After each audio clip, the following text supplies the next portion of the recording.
Hello there! I want to tell you guys a tale about a duo of robots. They made electronic music from 1993 until 2017 and they called themselves Daft Punk, a name that was actually inspired by a bad review they got in a music magazine. But more on that later. Of course, when I said they were robots, I didn't mean real robots. Sorry to break your wildest imaginations there, guys. They're actually just two French guys. Wow. Shocker. Thomas Bangalter and Guy Manuel de Homem Christo. It seems like these guys never were a fan of showing their face publicly, so they made these robots their public persona, which is in my opinion pretty brilliant. This aesthetic they created for themselves, which also suits their music very well, made them unbelievably iconic. Before I talk about my opinions on their music, let's give you a summarized history of the band. Let's start at the very beginning. Bong Alter and De Homme met as teenagers at school in Paris. That's when they started the band Darlin in 1992 with a guy named Laurent Brankowitz. Their lo-fi rock and punky music was not a success. Brankowitz left the band for another because the music magazine Melody Maker labeled them as daft, punky thrash. This was the inspiration for the name Daft Punk, which the guys formed in 1993. In 1994 they released their first ever singles, "New Wave", of which "Alive" is a remix, and "Da Funk", which was a hit and has become a classic, also one of my favorites. In 1997 they released their first studio album, "Homework", which features classics like "Around the World", "Da Funk", and "Daft and Direct" under the label Virgin Records, and also went on their first world tour. Homework is a fantastic first album that revived house music. After Homework, the guys went on to do some solo work, both finding their own record labels and joining other projects, most notable being Stardust's Music Sounds Better With You, which Bangalter worked on. In 2001, they released their most beloved album, Discovery, featuring world hits like One More Time, Digital Love, Harder, Better, Faster, Stronger, and much more. Discovery was a real passion project. The guys describe it as a playful, childlike discovery of the world. It's also for the promotion of this album that they first adopted their robot appearances. Although they claim their transformation happened on September 9th, 1999, they were recording in the studio when suddenly a blast of gold and silver, as Bongalter described, turned them into robots. All of Discovery's tracks also feature a video clip made by Japanese manga artist Leiji Matsumoto. Together, the clips make a full-length animated film called Interstellar 5555. In 2005, they released their third studio album called Human After All, containing songs like Robot Rock, Technologic, Television Rules the Nation, and Human After All. In 2006, they directed a film, Daft Punk's Electroma, about two robots on a quest to become human. In 2007, they did another big live tour called Live 2007. In 2010, they composed the soundtrack of Disney's Tron Legacy, a sequel to 1982's Tron, the sci-fi film about a man entering his way into a dystopian arcade video game world, really fits Daft Punk's vibe. In 2013, they released their last studio album, Random Access Memories, which features a number of recognizable artists like Pharrell Williams in superhit Get Lucky and Lose Yourself to Dance, and pioneer of electronic music Giorgio Moroder in Giorgio by Moroder, which contains a short interview of Moroder. Later in 2016, they also worked on The Weeknd's Starboy and I Feel It Coming, before disappearing for 5 years. In 2021, they announced their split by a clip in which one of the robots explodes. The end of an era.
chills, man, literal chills.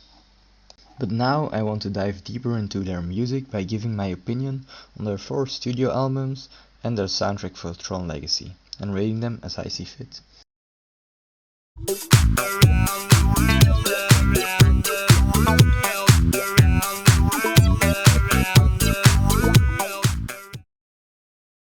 Starting of course with Homework. Personally, I do not find this their strongest album, but it is without a doubt a classic and a marvel of a debut album. Daft's Direct immediately sets the groovy funky house vibe of the album. Revolution 909 continues this while also opening with an interesting dystopian city environment. Daft Punk has more of the same, but with a badass edge to it. Around the World approaches it from another angle for me, by giving a feel of freedom just with that one lyric and that interesting medley of instruments. I just wanna dance, you know. I also recommend watching the video clip that really expresses the different instruments in a unique way, by each assigning them to a different category of dancers. Like the robots are the vocals, the skeletons are the guitar, and the mummies are the drums, etc. The rest of the album, examples like Fresh, Burnin', Oh Yeah, Teachers and Alive, carry the same vibe through, while each being unique in their own way though. But the songs I mentioned earlier are in my opinion the most notable. Homework is a fine example of how music doesn't always need a lot of lyrics to sound appealing, like a lot of electronic music genres have since proven. Homework has brought house music back in the picture. Overall, I would rate this album a 4.1 out of 5. Homework done well. Their teachers would be proud.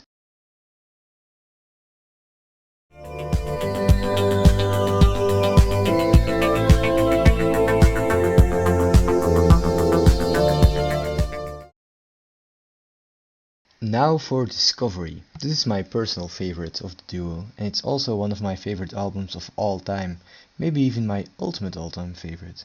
I love this album so much because of 2 reasons. 1. Each and every one of the tracks is so unique in its own way, while at the same time complementing each other so well, and 2. It also tells a very cool story, the story of Interstellar 5555. A band from a distant star system is being kidnapped by an evil mastermind and has to be saved by a brave soldier who makes a heroic sacrifice. While escaping, the band discovers the evil man's dark background, and afterwards they find their way back to their own planet. Each of the songs reflect a part of this story. Starting off with One More Time, one of the band's biggest hits. It's an excellent dance number, displaying a legendary performance of the animated band. Aerodynamic, with its intense guitar riffs, tells the story of the band violently being abducted by the evil man's goons. Digital Love sets a somewhat romantic tone to mix with the digital tunes. It tells how a hero sets his course to save the band, driven by love for the lead singer. Harder, better, faster, stronger. Another hard club dance banger telling the story of a full transformation / makeover of the abducted band. Also, this song is sampled in Kanye West's Stronger on his album Graduation in 2007. Crescendals is another awesome electronic experimentation with a great rhythm that visualizes the success of the newly transformed band on planet Earth, the name of the band being Crescendals. Superheroes continues what Crescendals starts with the same upbeat rhythm. You can almost hear the heroic rescue mission that saves the band from the mind controlling of the evil abductor. High Life is the ending of this mini trilogy, and the clip gives us some more glimpses of the success of the Crescendals, also featuring the Daft Punk robots. Something About Us is the conclusion of the romantic theme set by Digital Love, also being very tragic because the hero made the ultimate sacrifice to save his beloved and shares his final moments with her. Voyager is a relaxing electronic track that takes you onto the second act of the album. In the clip you see the band escaping on a voyage far far away, and at the end of their voyage they set the hero that saved them off to the afterlife, and continue their quest looking for more answers. Veridis Quo is maybe my favorite track of this whole album. It gives me a unique feeling and is one of the most original songs I've ever heard in my life. I think it's a core of the album and it really reflects the curiosity in the human soul.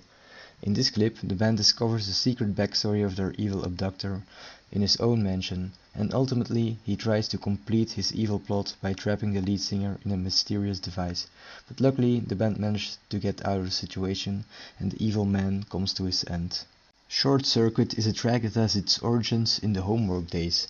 They already played samples of it at their Live 1997, and you can really hear it from the vibes it gives off. In this part of the story, the band set off to retrieve their memories stolen by the evil man, but get caught by humans while trying to steal them, and their true identities of alien descent get revealed to them. Face to Face really stands out in this album, both vocally as in vibes, probably due to Todd Edwards' involvement. If you expected the humans to treat the band poorly after discovering their origins, you were definitely wrong.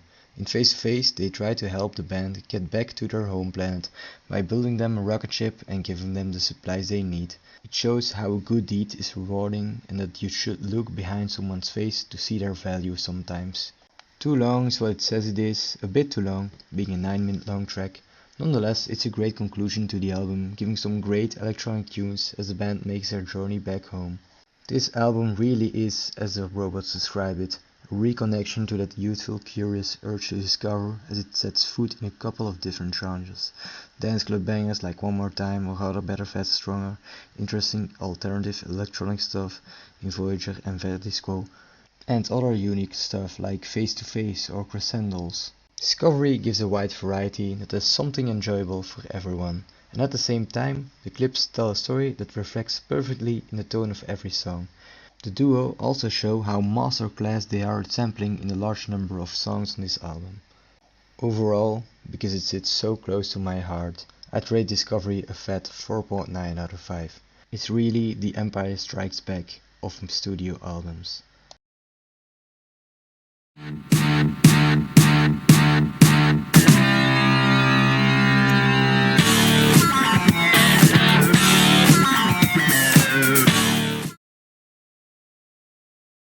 That brings us to Human After All. With this album, they reverse the vibe they gave us with Discovery. All the songs have a rather dramatic dystopian feel to it, but still have that Daft Punk touch. I think the title reflects the music greatly in this one as well, as it sounds like songs made by robots that would like to be more human by finding their connection with electronic music. In that account, the album is very well set off with Human After All as leading and title track, as it incorporates the main themes of the album I just mentioned. Ooh, and I love robot rock, it's one of my favorites. I would describe the feeling I get from this song as wanting to be a badass crime-fighting robot, which is so obviously awesome. It just has a great rhythm and cool electronic sounds, like the iconic dun dun dun dun dun dun dun dun. Television Rules the Nation is another one that sticks for me. It's simple and might seem repetitive at times, but it works great in this track. Technologic makes a summary of all the computer terms you can think of into a great electronic beat. Last but not least, Emotion finishes the album off with a robot finally feeling emotion in his heart. The Prime of Your Life, The Brainwasher and Steam Machine are worth mentioning too. They fit the overall vibe and all have a couple interesting electronic sounds blended into them. Although this album was created more minimalistic, improvisational and in a shorter time than the previous ones, and thus being less known and loved by the public, I still enjoy it very much. It contains some underrated bangers and I admire the idea of doing a project that's thematically and audibly so fundamentally different from your prior work and pulling it off quite successfully as well, despite criticism. I'd rate it a solid 3.7 out of 5. A robotic rebranding.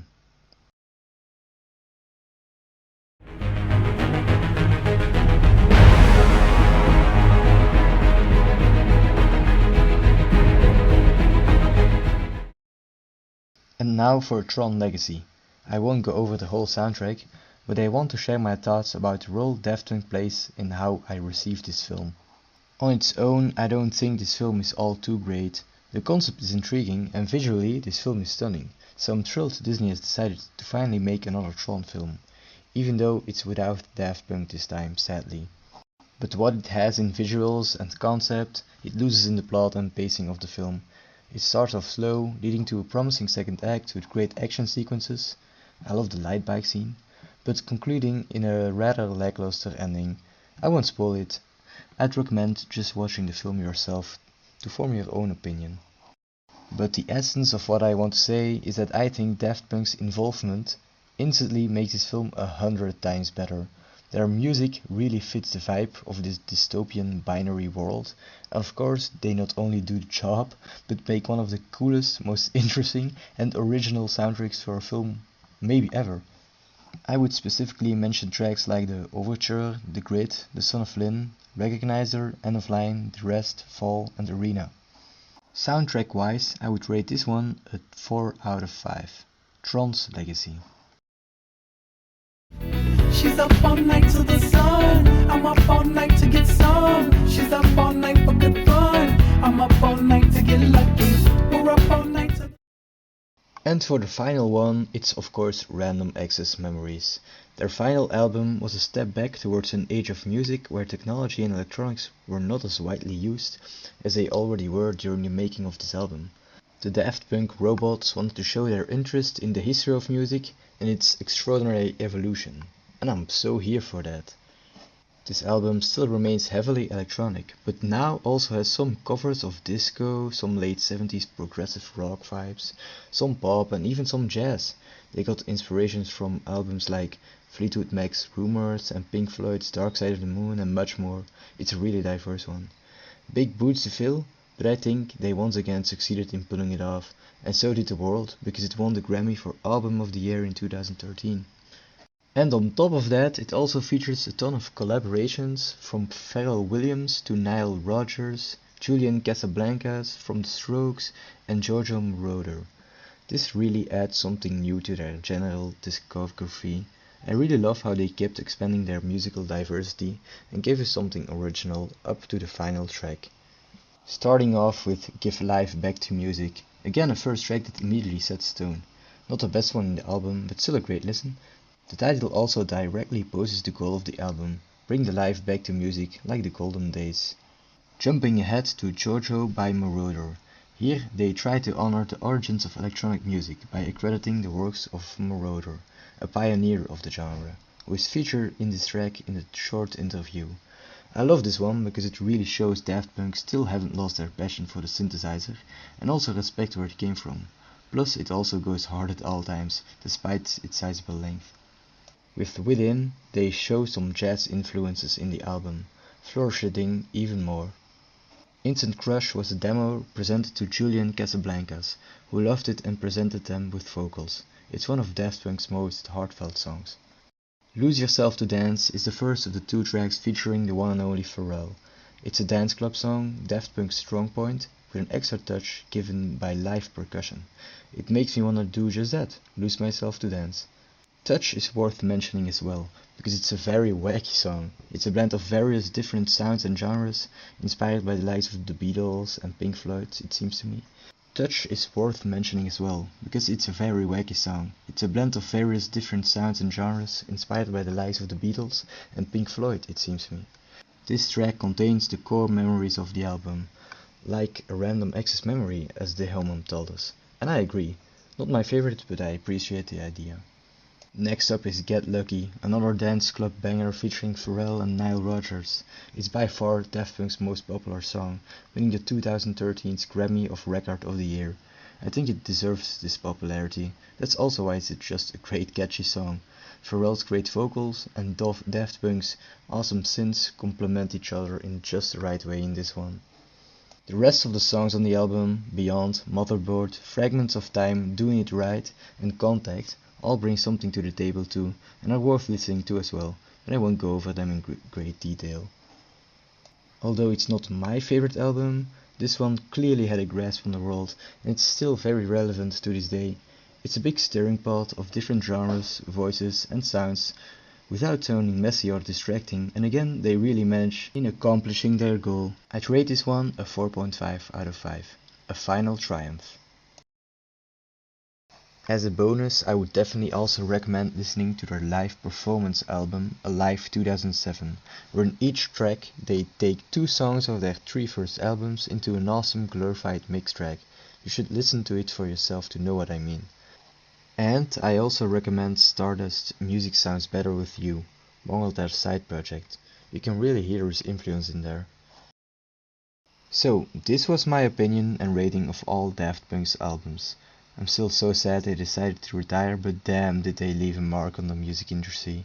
I really resonate with their music. I can't better describe how, but it makes me feel happy to be alive. I regret never being able to go to one of their live performances. We can only hope they'll do a reunion someday. I hope you agree to my takes. If you disagree with anything, I'd love to hear your takes down in the comments. More about this channel. This is the first YouTube video I ever made actually, so I hope you enjoyed it. I was inspired to start YouTube by my friends Crynoore and Brosi, who also made a couple videos of themselves, so definitely go check them out as well. The idea of this video was inspired by Bro's video about the music from King Gizzard and Gorillaz, a band I love too and will probably make a video about in the future. What I want to do with this channel is basically to talk about stuff I love. That will be, besides music, like this video, mainly about games, film, and maybe even some science and philosophy, so I hope there's something interesting for everyone. But if I think of other cool ideas, I probably do that too. I'm definitely open for suggestions too, so please feel free to drop a comment. Till we meet again.